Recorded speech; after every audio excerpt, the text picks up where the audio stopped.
The U.S. does not have the same value on education as we once used to, or as much as some of our counterparts around the world.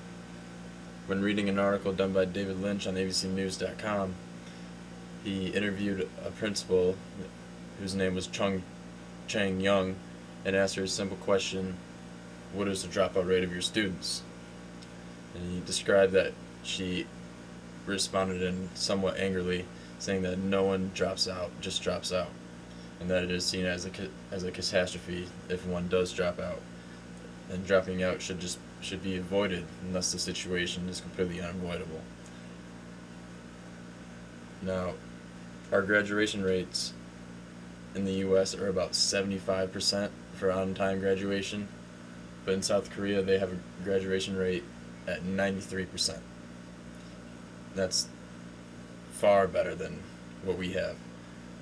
But we see the staggering numbers is because the South Koreans spend 3 times as much money on their students' education for books and supplies compared to the average U.S. spending.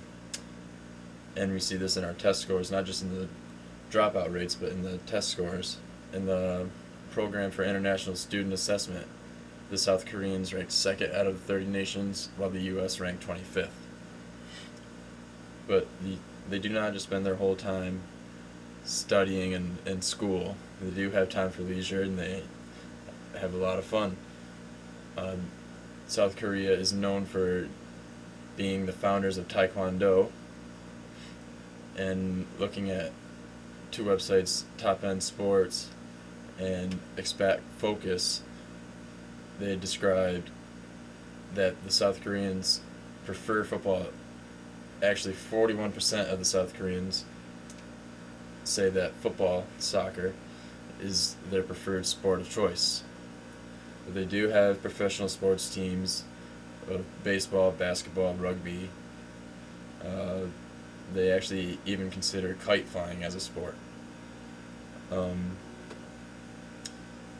Now, they have what I think is one of the most interesting things about the South Koreans is they have an ancient game called Baduk.